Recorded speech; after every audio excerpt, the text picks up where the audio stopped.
Hello all and welcome to the Happy Dystopian. This time for the second time in a podcast format. I'm here with my good friend Ferdi. Ferdi, how are you doing? I'm doing great, Miros.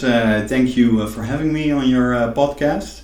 I'm looking forward to have some interesting discussions with you and let's get on with it, I'd say. Yeah, so like me, you are a financial analyst by profession. And you were really looking forward to last Thursday's press conference of the European Central Bank. Right. Could you tell us a bit more about why that was so exciting? Right. So I'm currently employed within trade finance, and I wrote a thesis on the ECB's forward guidance. And last Thursday, in the first time in perhaps 10 years, the ECB announced a policy shift regarding their forward guidance. To conclude, they are not going to raise the interest rates. We've been waiting since the last crisis on small increases of the interest rate so that inflation might be combated. However, in the past 10 years, we've had deflation and the ECB hasn't agreed. The past 12 months, 18 months, since the onset of the corona crisis, we've entered a hyper stream of inflation. And it has been taking up, and as such, the rumors that the ECB might increase the interest rate after more than 10 years started picking up. However, the previous month, and especially last Thursday, it has become clear that the ECB has no intention of raising these interest rates, which puts us in another new position where nobody has any idea what might happen to the financial markets in 10 years. Yeah, so in my understanding, the ECB was already following quite an expansionary policy. Exactly. And with this press conference, they're set to continue. So why do you say there has been a change in their policy? Well, forward guidance was mostly meant as a stimulus to influence the public and their reactions in the financial markets, as in if the ECB announces that they're gonna hike up the rates in a few months, then the value of money will increase again because the return on money as an asset will likely increase as the interest rate also goes up. Yet the difference last Thursday with what they announced is that they would no longer target inflation with active interest rate hikes. Instead, they are looking at a new framing of the inflation target, which has become a symmetric inflation target rather than just an inflation level. The crucial difference with this is that they are looking to achieve a certain level of inflation over a period. So that means it can both be higher in 1 year and lower in another, All right. as long as it balances out in the long run, as long as they achieve 2% inflation over 10 years, an average. However, if they say that they want symmetric inflation and also take into account the lack of inflation in the past 10 years, which they have announced that they are also looking backwards, that means calculating roughly that there has been around 15% inflation shortage as compared to the ECB's official goals since 10 years ago. And they are aiming to have it catch up in the coming years. Okay. So they have explicitly announced that they expect inflation range above moderately above their 2% target, which can be interpreted as maybe 3, 4, even 5%. And usually this is a sign for a central bank to start raising the interest rate because that's a very high inflation level, and over a period of 5 years that would mean around 30% price increase. Yeah. And it's very telling that the ECB is now accepting this process and this outcome and is balancing their interest rate policy and forward guidance policy on this outcome, that we are entering an era of at least 4 or 5 years where inflation will be very high compared to the last 10 years. And that is a monetary and financial situation which we have never been in. So for every financial party involved, it's like a new world, and nobody knows exactly what moves in the coming years by the central banks will actually do on the financial markets and the loans that are being issued and the credits that consumers and governments and private companies are dealing with. They're in such a situation where nobody can predict where they are in a few years. And that because the interest rates have been ruled out as an instrument, while so many financial market watchers have used the interest rate hikes and the forward guidance on interest rate hikes as one of their main instruments of predicting the development of financial markets in the coming years. Right, so just to recap a bit, when you talk about forward guidance, just to explain for the listeners, it means that the bank is going to take action. Now, forward guidance is literally just an information act. So every 6 weeks the ECB gathers and they make a prediction of what the parameters of their policy will be in the coming time. So that's not just the interest rate, and there's of course multiple interest rates, but also their purchasing program and also their willingness to accommodate governments who are building up deficits by buying their debt. So every 6 weeks they make an announcement on that, how it might develop based on the information that they have. So they make a prediction pretty much. It doesn't have to be true, and it doesn't even have to be the real intention by the ECB. It is just about the signal that they give to the financial markets. That's the policy instrument. Purely informational, and also in that way a bit manipulative, because it tries to influence market expectations, not by actual policy parameters, but by talking about these parameters. Okay, yeah. Well, that's really interesting. So the new policy is that we are going to look back over a certain time period to catch up the inflation, so to speak. Right. Is it already clear how long that time period is going to be? Is it going to be 10 years, 20 years? What are we looking at? Right, so from the ECB's report, they are explicitly talking about the medium range. So it's not like they're saying we are ruling out interest rates for this generation. It's rather we're gonna watch and see what happens as we let inflation loose moderately above target. Will the financial markets take it? Will they be able to handle it without higher interest rates? If so, that's very good for the ECB, because higher interest rates would of course create all kinds of different problems. Yeah, absolutely. Yeah. So they are talking about the coming years. But again, we don't know if this is also part of their forward guidance, and they might be planning something entirely different in a few years. But if we believe them, they are talking about at least 3 or 4 years where this policy will be embodied through lower or at least not higher interest rates, and they might even go lower, they have said. So if we're talking about inflation, we're often talking about the consumer price index, which is also measured by the OECD among others. But I always have the feel that price index, the basket of goods, was decided at some point a long time ago, when the economy was very different.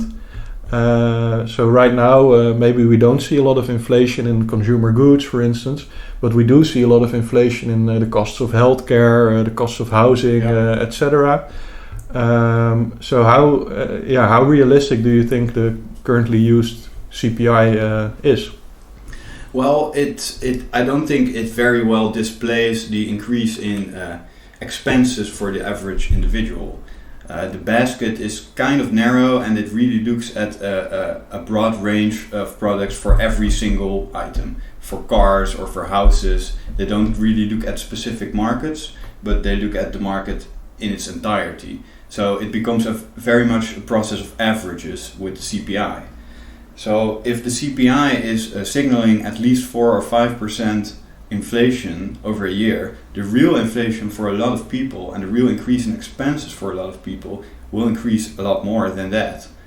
We can see that for specific items like timber, oil, shipping costs, they are becoming so high, it will influence very specific markets a lot more than others. So in the end, using a very average basket of inflationary goods does not really depict the real inflation for individuals, especially individuals with lower incomes, where inflation will be a much bigger hammer than those who have plenty of income and won't even notice.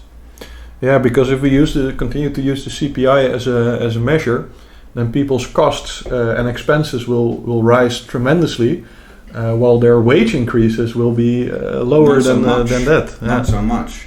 Yeah, especially the lack of wage increases, and even the argument that wages might increase now because of labor shortages in a lot of sectors.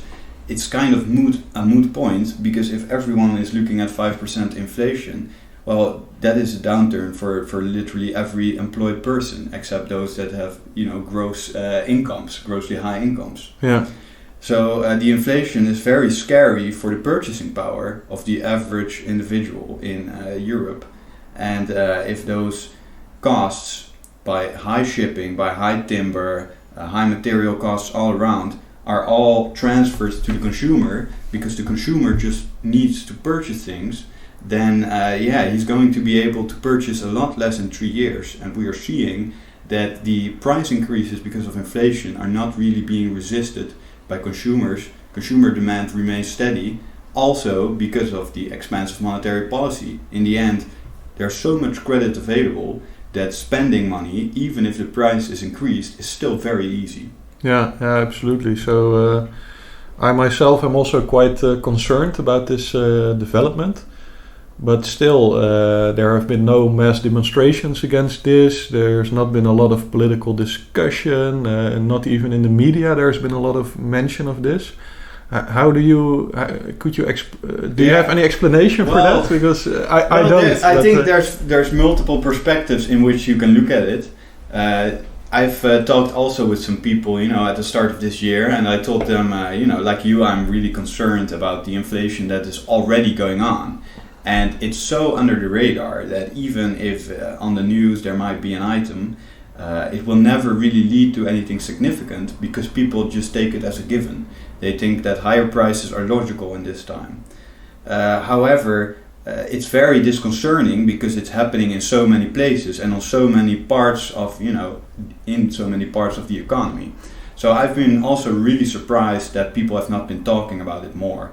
On the other hand, it might be explained that we are coming from 10 years of deflationary economy, or at least very little inflation, so nobody really had to worry about it. I mean, in the official figures, right? In the official figures, inflation was always below target, so instead people started saving a lot, right? Because money would not depreciate as fast. But now we are coming into a period which is partly due to the crisis, but also due to the monetary policy which has been going on, where inflation looks like it is suddenly bursting out of the supply issues that the corona crisis is causing. But of course it has a much broader explanation and a much longer history in, underlying in our economy. So when people hear about inflation now, they will automatically attribute it to the corona crisis, and for a part that is true, but that means that people also think that it will soon be over, that as soon as we have the corona crisis under control, if that's possible, inflation will go down, as the ECB is also predicting, and we can continue on a normal path as it is. So I think people have been told not to worry. Mm-hmm. And the economy, if you look at housing prices and how much they've risen, perhaps people think, well, the housing prices have risen 10-15% this year, so why would I be worried about 4% inflation on CPI measures? They might not just be as impressed by the number because of the economic extraordinary characteristics of the situation we are finding ourselves in. Mm. So if governments keep bailing out all kind of companies and paying wages, why would you pay attention to such a small minor detail? 4% inflation does not seem like a big number, but it is. Yeah, it is a big number also if you take into account that even when we officially had zero inflation, the housing prices and the housing costs were already going up a lot. Yeah. And now it's going to become much worse possibly. But the one thing which I'm very interested in is also the perspective in the rest of the world. So the Bank of Canada has also already given some forward guidance that they are going to raise interest rates, perhaps in the US as well. In the case that happens, will it still be possible for the European Central Bank to keep their rates as low as they are now? Yeah, it's like you say, and that's also a very interesting point at this time, that central banks seem to be diverging on their policy approach. And we are, as Europe, are taking a more dovish stance, and the Bank of Canada, but also the Bank of Japan, Bank of Australia, Bank of England, they're all announcing rate increases, but we're not. So it's a logic of capital markets that if you have a higher base rate of interest, that there will flow more capital to your economic zone. The challenge, of course, will be for Europe to prevent this and to lock down as much capital as they can while diverging from the rest of the world in their central bank approach.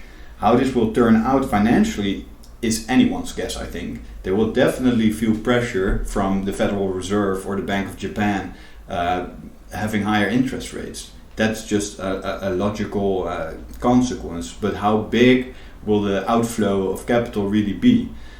In the end, Japan is also not a very promiseful economy to invest your money in. Their currency is very stable and as such very attractive for financial investors. But if you want to look at returns by investment, they might be just as high in Europe as they are in the US and Japan. So I do believe that a lot of people, a lot of companies will still keep the bulk of what they have in Europe as in Europe. Also because they have so much access to financing through the central bank, which will keep their interest rate low. So it's a double-edged sword. On the one hand, people with a lot of money will earn less. On the other hand, people that need a lot of credits can get it a lot cheaper in Europe than they would in the US or in Japan. All right. So it's it remains to be seen what happens. It does. You sound cautiously optimistic. I mean, it's. Well, I don't think the outflow of capital will be as big as might be expected. But it's also because we're already 10 years in this negative interest rate policy environment. So people are already used to this kind of interest rate, and they don't no longer really consider it an argument, because on the other hand they can really lose so much debt and lose so much pressure from repaying loans by just taking out new loans through the ECB, who is actively purchasing their corporate debt. Mm-hmm. So it remains very strategic to have the ability to have a central bank buy your debt so that you can invest more. Yeah, until it stops. Until it stops, and until at one point the currency sinks. That's something that people may have expected to happen in the past year. I certainly did, in a way, because of the immense expanse of the money supply. But the modern monetary theory seems to hold for now. Yeah, I mean, if the rest of the world is the rest of the currencies in the world are even less stable. Exactly. Yes. In the end, the US is becoming less stable as both a political and economic entity in the past decades, and Europe has been trying to overtake them in that position as the stable basis for investment, trade, and the global economy. And it's an ongoing battle. But I think we in Europe have a really big challenge, because if you also look at the diverging monetary policy, my analysis is that the European Union has a lot of member states whose national governments cannot deal with higher interest rates. Yeah. And that is, according to me, the reason that the interest rates are so low. Yeah. And I don't think that we can continue on this path indefinitely.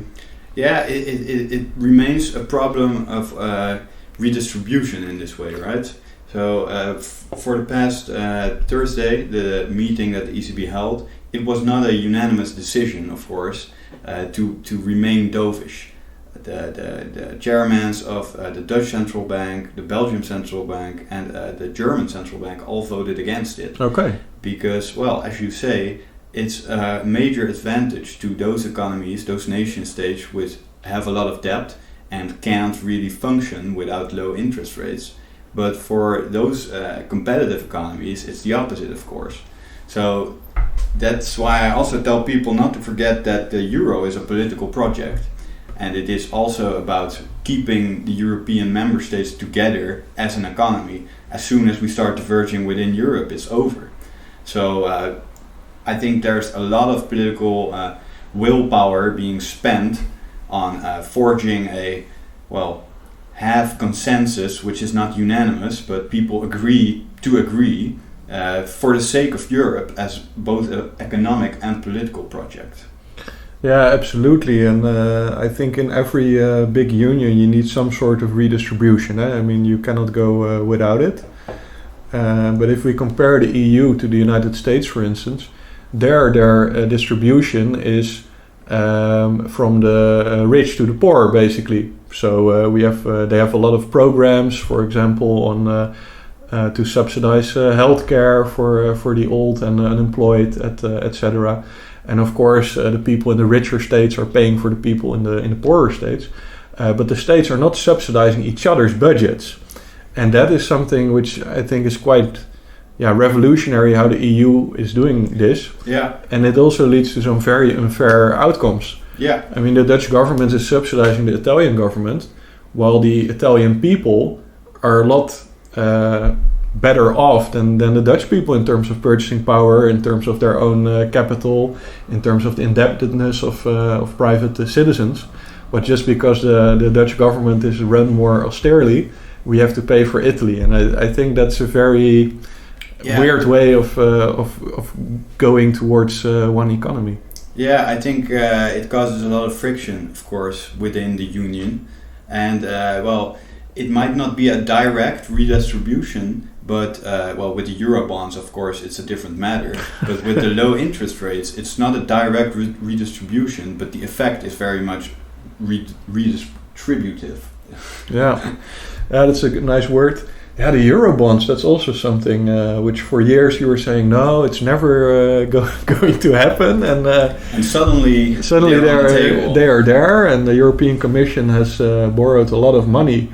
At the same time, they have no way of earning the money themselves to pay it back. Right. So we are going towards European taxes. I mean, there's nothing to be done about it. Of course, the European Commission has, as long as it existed, been looking for new sources of income. Yeah. Also through a part of the value-added tax and the European emission system. It all goes straight into the pockets of the EU. But there's been a lot of resistance, like you say, of direct large budgetary measures from states to the European Commission as an entity. Because, in the end, nobody really wants to give the European Commission so much power that they might influence all kinds of policy domestically. They've always been kind of a political instrument, but never an economic investment power. They've been trying to do that, and with the Eurobonds have achieved such a thing, because they can borrow on the credit of nation states and spend it as the European Commission. And that's a huge pot of honey, a huge pot of gold, which is also new, and nobody really knows how that's going to look in 5 years. Are they going to regularly use this function, or is it really for crisis times only? Nobody really can tell, but the option is now open. We've introduced it, and they will definitely not forget in times of needs. They will definitely appeal again to that system, and it will again become a theater of dissent from some member states who don't want it, like the Netherlands or like the UK before they left.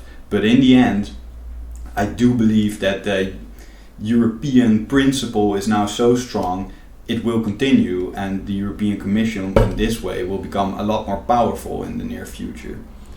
Yeah, so that's interesting, because we started talking about this from quite a technical financial perspective, but then when you get down to the core of it, you really go on a topic of political philosophy, basically, like what kind of system do we want? And but that's because the monetary policy is so broad and all developing. The choices made there affect every economic transaction as it is with that currencies. And so it's also a very important decision, which is not only based on financial expectations, but also on political preferences to keep countries like Italy and Greece positive towards the EU attitude. So it's about finance, and it's very technical in the way that interest rate hike might go out. But the reasons that we are doing this policy aren't strictly financial. The underlying is always political, and with a purpose to keep in full strength the European economic entity. as soon as we as the Eurozone start to weaken, the European project loses its underlying motor. Yeah, absolutely, yeah. And I think the main point of all my videos is that we are moving to a situation in which we have given these non-majoritarian institutes far more power. And I'm sure this is going to lead to policy outcomes which are less beneficial to the majority. Yeah. For sure. Yeah. And this is happening right under our noses, but with like no political discussion, no reporting. I mean, right. Yeah. And the scary thing is that a lot of people have accepted this. They have accepted that a very important part, also on foreign policy, is decided in Brussels. And somehow they've accepted that voting for the European Parliament once in 4 years is plenty of control over this huge entity which has so many subunits and so many allegiances within itself that people kind of underestimate how important these institutions are. And as every institution, all it tries to do is expand its own influence. Absolutely. Yeah. And in that way use that influence for its own purposes, which does not have to be bad intended, but which can be bad for a lot of EU inhabitants. Exactly, because for instance, the European Council, which is I think that's the main seat of power, right, within the EU. Right, the European Council is where it's actually decided. Yes. But I think a lot of the ideology and a lot of the strength of the EU also come from its Commission because of its majoritarian nature. Because these people are not voted in by EU inhabitants, but rather by the Council of Europe and the European Parliament. So they are a further stage away from the national state power base. And as such, they're a bit more independent and also a lot less accountable for what they are doing to the political parties, the domestic political parties, which have put them forward. Yeah, and then the largest thorn in my side is that whatever the European Council decides, it's anonymous. We don't know how they voted. We don't know if Germany wanted it or France or the Netherlands. And it's all based on the core belief that the government leaders of every country will always represent the best interest of their country. Right. But we don't know that. No. I mean, they can have their own interests as leaders of the government, which are not necessarily connected to the interests of their voters. Right. And if you can vote anonymously, there is no democratic control. Exactly. Yeah, and it means that there's always an illusion going on, where we do not know how bad the opposition within such an institution is. If we could know that certain member states are viciously opposed to one development, then we might also be more likely to speak out against such a development. Absolutely. So isolating this decisive power and a very important piece of information, namely how the states view this issue, and pulling it away from the public is super anti-democratic, and it only serves to make European policy less accountable and more vague for the average person, because who knows where the real power base is in Europe if the decision making is hidden away, obfuscated like that. Absolutely, and here I think the role of the media is also very important, because we don't really have an overarching European media who are criticizing this, which leads to some very strange differences between member states. So for instance, we are Dutch. In the Dutch media, it's always the case, okay, the Netherlands is paying for all the other countries, we might not like it, but we do it out of the goodness of our hearts, and the Italians and the Spanish are really happy with what we are doing for them, which is of course entirely not the case. I mean, I lived for a while in Spain, and I also follow the media in other European countries. The Italians are not much more pro-European than we are. I mean, they also see the downsides. Yeah. Because they are in the euro, the Italians are not able to devalue their own currency, for instance. It's a big drag on their economic power. So yeah, definitely. And that's why it's so important for the EU to keep everybody happy. To both throw us a bone on certain things and to keep the money flowing to Spain and Italy. But people living in Spain and Italy, they won't thank us for it. because they blame the need for that money on the EU and on their comparative disadvantage to, say, Germany as an economy. Yeah. So it's no surprise that also people on the receiving end of the money flow aren't entirely satisfied with what they're having. And that's also because they don't understand where it's exactly coming from. Which forces are giving us all this credit and building up all our debt? Are they in Brussels? Are they in Frankfurt? Are they in Madrid? I mean, people don't know anymore. They can't really place their anger on one specific public administrator, because it's all so broad and it's also obfuscated where the important decisions are made. Yeah, absolutely. I mean, speaking for myself, I'm a patriot. I'm a patriot of Europe. I'm a patriot of the West. I really want the European Union to succeed. But I think the current system needs to be really revised, like tremendously revised. There needs to be far more transparency. We really need to give democracy a place at the table, because if we don't, I think it's doomed to fail in the long run. And I think we need to be very clear as the electorate of the nation states which make the EU possible, that we keep the EU in check and that we don't let her enter areas of policy which we don't want the EU to have control over. So when I'm talking about that, I'm referring to, for instance, health policy, immigration policy, but also cultural values. What's happening around Hungary. Your opinion on the issue aside, it's very disturbing that the EU is taking such steps to enforce cultural values, because as I see it, the EU is best as an economic zone in which we help each other against the rest of the world for our own profit as the European community, but not as a political cultural entity which dictates how we have to think in this way and does not allow for differences between, say, Hungary or the Netherlands. It should be entirely possible because we're not a cultural union. Yeah, exactly. And I mean, and if we were a cultural union, we need to have some vote in it. We need to have multiple parties, and the one has this cultural vision, and the other one has this one. Yeah. And you reach a compromise. I mean, that's how politics should work. And first of all, we should have a vote on whether we want to be a cultural union at all. Yeah, that's true. That vote is not. It hasn't happened anywhere. Well, it has happened. I mean, we've had the European Constitution discussion. Right. There have been votes in 3 countries, and all of those 3 said no. And since then, we do not have...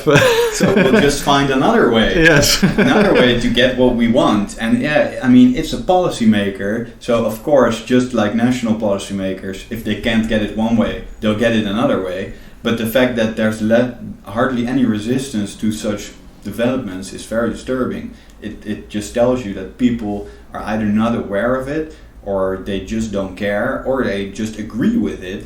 The last option being, well, in my opinion, the most disturbing one, because it's such an oppressive top-down regime that's going on. That counts for the ECB as well as for the European Commission. They don't take shit. They don't take shit from the European Parliament. They don't take shit from individual heads of state. They are their own entity, while we have voted for them, and they should be entirely subservient to nation states. Yeah, but that's a technocracy. We'll just hire the smartest people, and they will decide what's good for us. Yeah, because the smartest people are very good at decision making, yes. And they're always unbiased, and they can look at it objectively. Yes, they objectively. have the real solutions rather than political compromise. Yeah. It's an opinion I've never been a fan of. A technocracy is in the end a dictatorship by people who have been attributed a certain authority on information, even though they might be very undeserving, and there might be 1,000 others who say exactly the opposite. This technocrat is in power, so this is the truth. That is, in my opinion, the underlying attitude towards information and science, is that it will be dictated top-down in a technocracy. And you can see in Europe that a lot of big tech companies and also huge corporations in the first place contribute to the information gathering of European institutions. and in this way also contribute to the decision making. Even though we don't want that, it does happen. Yeah, well, if you look, for instance, at the European Commission, their force of bureaucrats, of public servants, is quite small. It's smaller than the municipality of Rotterdam, for instance. Right. So a lot of the laws which are passed in the European Parliament are written by lobbyists, are written by people who work for Shell or for any of those in-between influence groups. So that's also a side effect of this technocracy, that we have given these influence groups a seat at the table, but the voter is left. The voter doesn't care enough to go to Brussels and protest, but firms like Shell, they will go to Brussels and protest in the form of lobbying, because they know what's at stake and they know the huge power that the EU wields over the economy. So it's no surprise that the electorate is not as involved in Europe as are big companies, but it is a lack of democratic transparency if we don't really understand that all these big companies are actively influencing EU policy on all kinds of levels.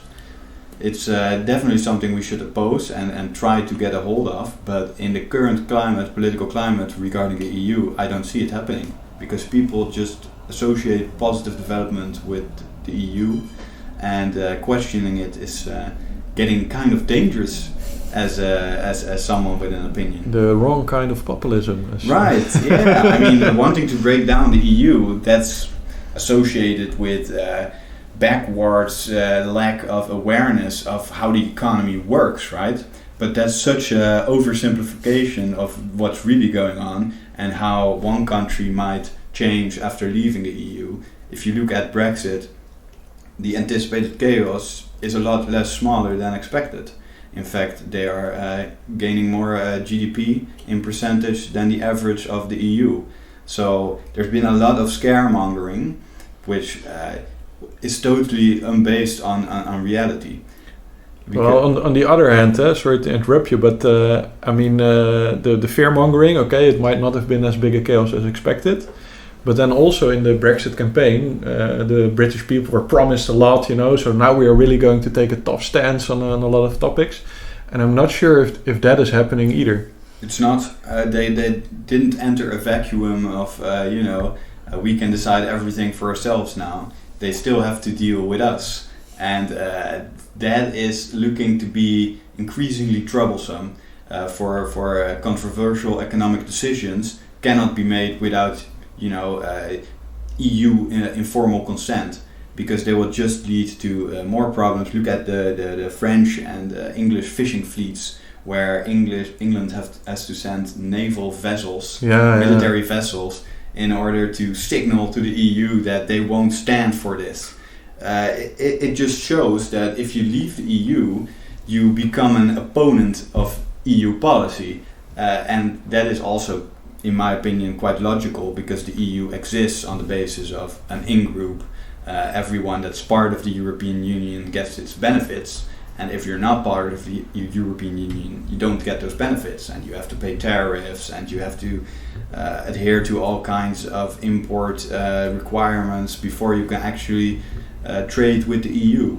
So a lot of the downside is because of the EU stance that will be taken if you leave the European Union. I think the EU has been too harsh towards the UK. But then on the other hand, I don't support leaving the EU or breaking it up. I think it has a lot of positive sides as well, and I think European countries are stronger together. But I think the current course of the European Commission and the European Council not listening to any criticism and just plowing ahead without democratization, I think that's also not the right way. Yeah, and I think a good point to add to that is that the monetary policy, which we started talking about, is also being politicized, and it's also in regards of climate change, in regards of gender equality.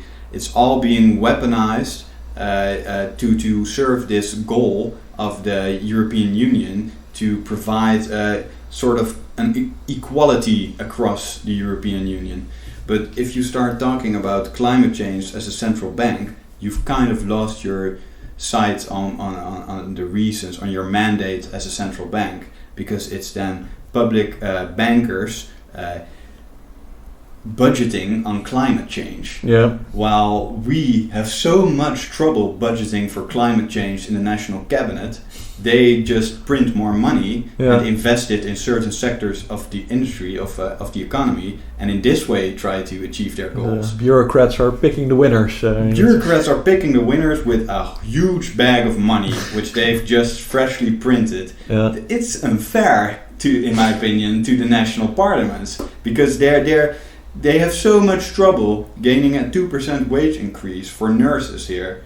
It just does not get voted through by more fiscally conservative parties. And then we have this unelected person sitting in Frankfurt with her fingers on the buttons of this printing press, releasing so much budgetary effects on the entire economy. Absolutely, yeah. And if you say you are doing it to stabilize prices in regards of inflation, and you try to maintain the system of payments, so that not the entire economy crashes with every downturn, totally fair. And we saw in 2008 it's needed that there is an institution which can do that. But now they've said they accept high inflation, so their price stabilizing mandate is kind of in the gray, and they are putting their capital towards areas of progress like climate change and gender equality, which is totally out of the mandate for such a central bank. So it becomes more like a grotesque institution, which is just... And we're going to need a treaty change for that. Right, really. and I don't see that coming. No, I don't see that either. So, absolutely. My solution would be to just accept that certain member states which have an unsustainable debt, just let them default on it. Just accept that they can default on it and they can still stay within the euro and within the EU, but they can default on their debt if it is unsustainable.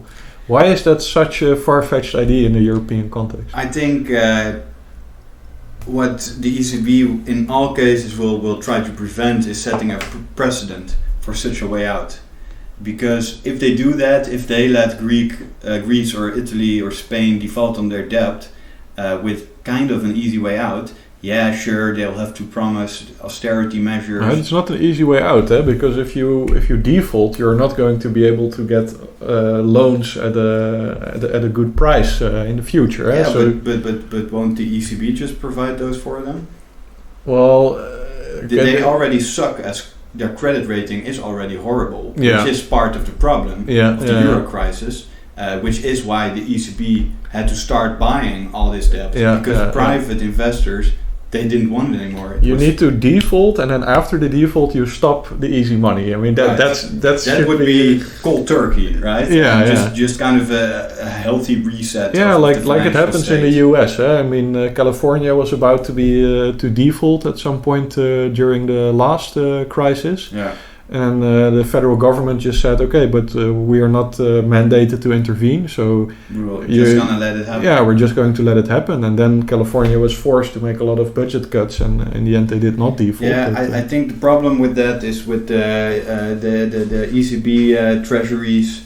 They will become so much less attractive if they let a country default. The power of the euro and of European bonds and of European credit will not be taken as seriously if they start, defaulting individual members who have a bad credit rating. People will no longer follow the ECB money because the ECB money can just disappear as well. If you let Italy default, that means Italy's public debt, about 30% or 20% is owned by the ECB. So you cannot just let that disappear without scaring all the other investors. That ECB money was there to stabilize investment into Italy, into Greece, from private sources. So if you were going to announce, well, our ECB bonds, we'll put them there, but we may as well default the entire economy later, it will only serve to lessen investment in those countries. Yeah, but I think we will need to take the pain at some point, At some point, yes. But like any good public administrator, they'll delay that point until their tenure is over. Do you have any solution? Any idea? Well, my solution would have been to actually increase the interest rate this summer to take part of that pain, the economic pain. But will that not necessitate either a default or a haircut for the well, it will. It might, put the public budgets of those countries at risk of defaulting. But it will normalize economic downturn and austerity measures again. We've been saying, Keynes, we have to prevent austerity measures because it's bad for the economy.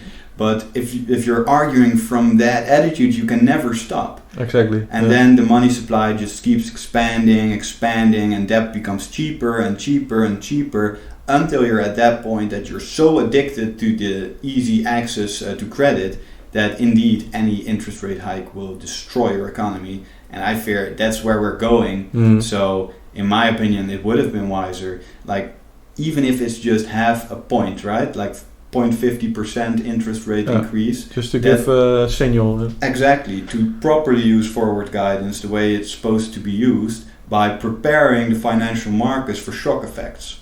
So last Thursday the opposite was done and everyone was told that we can expect 4 or 5 more years of these levels or even lower levels of interest rates. So it will only make the hit harder if we ever need to raise them. Look at the housing market, it will do very good on this information, but in a year, if the interest rates do get increased, the downturn will be only harder. Yeah, absolutely. Yeah. Yeah, we are living in interesting times. Exactly, like I said, I mean, monetary-wise, this is unprecedented, and it's all new, and nobody can really say from, this is happening, then this is what we should do. It's all guesswork at this point, and the fact that nobody really seems to pay attention to the fact that we're just doing whatever we think is right is disturbing to me. I don't see a very good outcome in which we avoid economic pains as it is, because monetary wise in 10 years it will have destroyed our purchasing power, but if we increase the interest rate then some parties and nation states will have to take the blunt of it. Between a rock and a hard place. Between a rock and a hard place, but this is where we've put ourselves since 2008, since bailing the banks out, since keeping that low interest rate. It's all a build-up, and now we can no longer go back. We back when we still had the no bailout clause in the European treaty. Right. It's a different era, right? Different era, but now it happened. I think we still have that clause actually. Yeah, but it doesn't matter. Just find a way to send some money. It doesn't have to be classified as a bailout. The money just needs to end up there. And as such, their credit rating needs to be stabilized. And if that purpose is achieved, then they're happy. Doesn't matter how they do it. But for how long we can keep it up, if we look at the inflation now, it's going to have an effect on our economy and on individuals. And maybe that will move people to pay more attention to what's happening in the monetary arena. Yeah, let's hope so. Yeah. So this week we had a monetary announcement, but last week we had the presentation of the Green New Deal, the environmentalist plan of the EU, proposed by our fellow Dutchman Frans Timmermans. Yeah. Do you have anything to add on that topic? Well, besides that, it is the perfect example of the overreach by the European Commission of their policy mandate. I think it's again the people who give him information to base such a policy on. They will always be providing this information for their own benefit. So I don't think that their climate change is very effective purely because economic interests will have been too powerful. You can put down 10,000s of windmills or solar panels.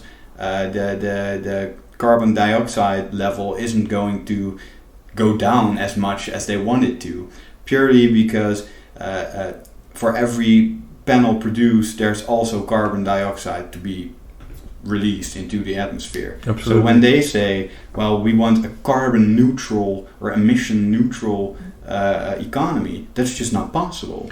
You can say, oh well, we're going to put up measures to reduce the amount of carbon dioxide and so balance it out, but I think you're just kidding yourself. We're like going to climb a ladder of extra emissions to do this transition, but then when we're at the top, we'll just kick the ladder down. Yeah, and there will be no way back again, and we will have overpriced all kinds of alternative fuel prices, right? Because we think that that's the good way to go about it, rather than making excess or durable energy more cheap.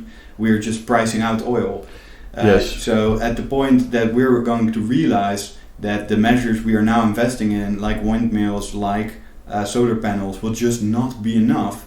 The alternative sources of fuel will be so overpriced that we're going to miss a lot of economic growth, I think. We're going to pay more for everything, but it's still unclear to who are we going to pay. To who are we paying? Nobody really knows. It's in the end, it's to the industry, and maybe they have to, deposit a little bit to the government because of their CO2 emissions, but they are not trying to better the climate. They are trying to maximize their profit. Yeah. And it's at the cost of either the government, either the individual, either the climate. It doesn't matter. If they can get a hold on your purse by saying they are producing windmills which will help save the climate, they will say it. But I don't think it's going to be a very effective method of actually reducing the CO2 output on a long-term basis. Yeah, we have this very scary compromise, I think, between big businesses saying, okay, we're going to fight the climate crisis, but it's not going to be in any way have a negative impact on our bottom line. So right, I mean, that's the compromise. Just fairy tales, right? And I think it's what pins a lot of the climate change debate is just the search for an ideal world where nothing will ever change and we don't have to worry about such changes. But we're never going to be in that world. In 2050, if we have zero emissions, technically, there's going to be new problems. Of course, yeah. And there's going to be new climate change because the climate does always change. Not belittling the effect of humans on it, but it will continue to change. Even if you say that you have a zero emission economy, it's just not possible to not affect the environment with economic activity. It will always remain like this, and I think the bad thing is that we are just outpricing ourselves due to these misguided reasons for battling climate change. Yeah. I mean, one anecdote which might be instructive is that around 1900 there was a big scare in Britain in the press.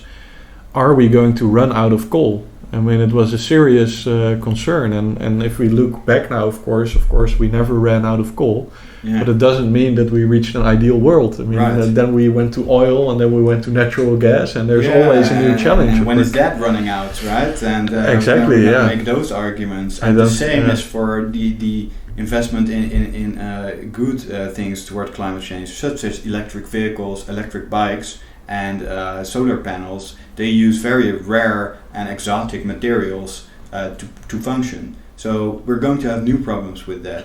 It's going to be never ending until we find an alternative and repeat the entire process of scarcity. The thing with these electric vehicles is that the battery which is in there is so heavy that the tires actually deteriorate far faster.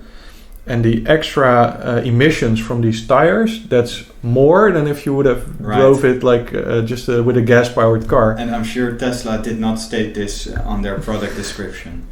Right? Oh yeah, of course not. No, because why would they? It's not for them about actually reducing the emissions, but appearing as to be a product that reduces emissions.